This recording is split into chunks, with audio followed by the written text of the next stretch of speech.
Assalamualaikum warahmatullahi wabarakatuh. Alhamdulillahirabbil alamin. Allahumma shalli ala sayyidina Muhammadin wa ala alihi wa sahbihi wa man tabi'ahu bi ihsanin ila yaumiddin. Rabbana ighfir lana wa liwalidayna warhamhuma kama rabbayana shighara. Rabbana hablana minas sholihin. Sahabat yang dirahmati Allah Subhanahu wa taala, kembali bertemu dengan Al-Faqir Faridin Imran Rosadi dalam rubrik bahasa Arab, kajian bahasa Arab. Pada pertemuan pendahuluan kemarin yang lalu kita baru sekelumit membacakan muqaddimah sekaligus mengapresiasi pembahasan basmalah sesuai dengan standar tata bahasa Arab dan nahwu shorof dan nahwu ya, sehingga insya Allah berarti pembahasan basmalah dianggap selesai dengan 9 wajah, yang 7 boleh dari segi bahasa Arab, yang 2 tidak boleh. Nah itu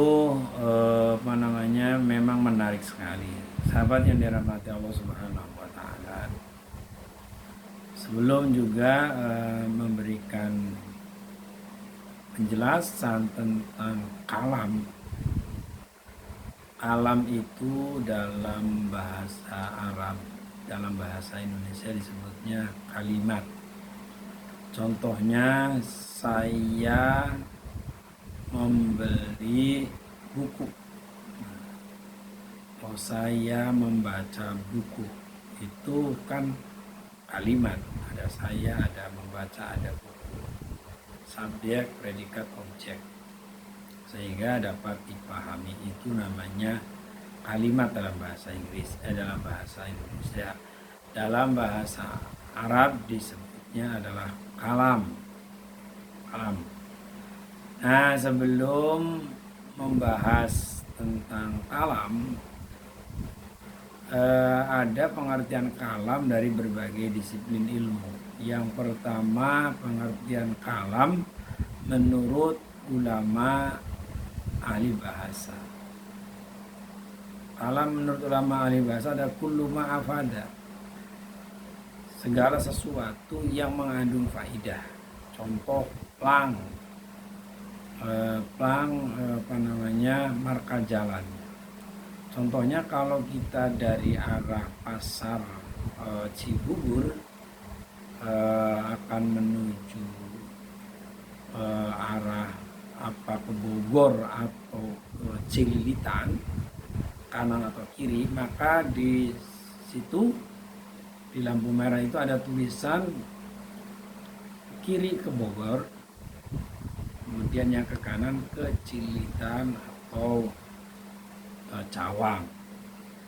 Nah itu kan tulisan saja, tapi kita yang membacanya paham. Nah itu disebut bahasa juga, disebutnya kalam, tapi menurut ulama ahli bahasa, bukan menurut nahwu shorof ya, bukan menurut nahwu. Itu seperti itu. Atau memangnya ada orang yang kedip-kedip, mengerdipkan matanya. Nah itu kemudian yang diajak berkedip ngerti bahwa itu adalah ngajak. Nah itu disebutnya juga kalam menurut bahasa. Sebab segala sesuatu apa saja yang mengandung faidah itu disebutnya kalam. Selanjutnya ada juga kalam menurut ulama ahli mutakallimin atau ulama ahli usul ya, ulama ahli usuluddin, yaitu kuluma jaa ulama jaa bihi Nabi sallallahu alaihi wasallam al munazzalu bi nabiyina Muhammadin sallallahu alaihi wasallam Wa yusabu qiraatuhu, yaitu hal-hal yang diturunkan, yaitu kalam Allah yang diturunkan kepada Nabi Muhammad SAW. Kalam Allah al-munazzalu ala nabiyina Muhammadin SAW,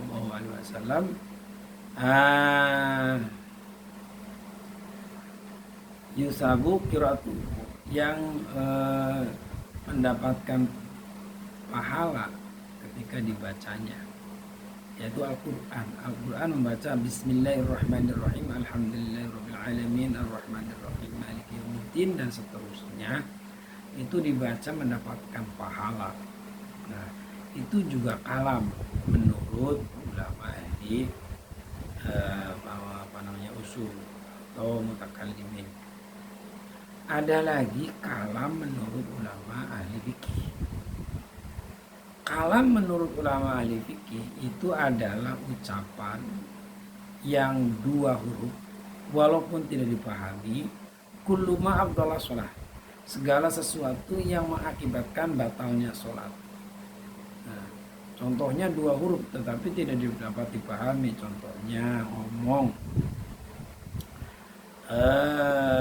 ngomongnya adalah hal sama lam, hal apakah. Itu dua hurufnya tapi tidak dapat dimengerti. Nah, itu batalkan sholat.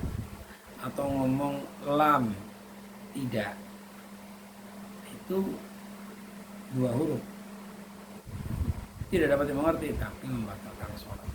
Atau satu huruf tapi dapat dimengerti. Contohnya peliharalah, satu gitu. Peliharalah berarti suruh memelihara, itu satu huruf.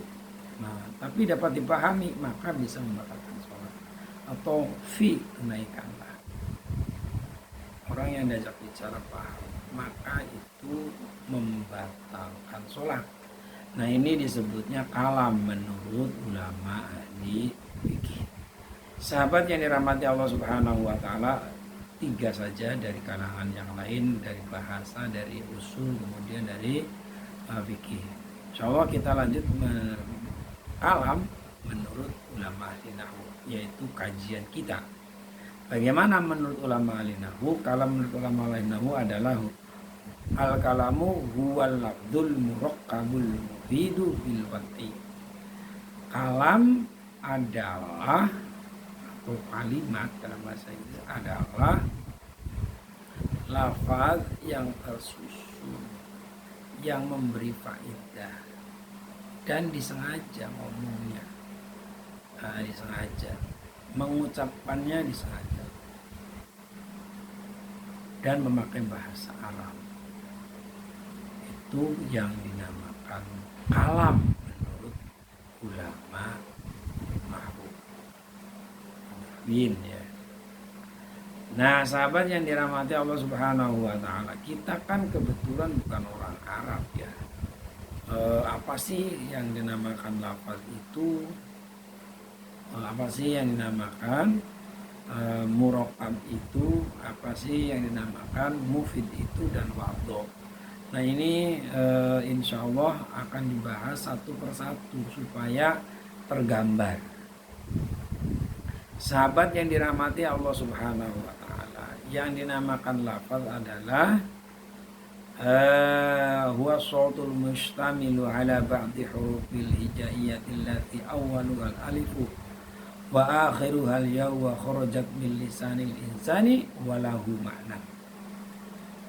Yang dinamakan lafaz atau kalimat itu adalah suara yang meliputi sebagian huruf hijaiyah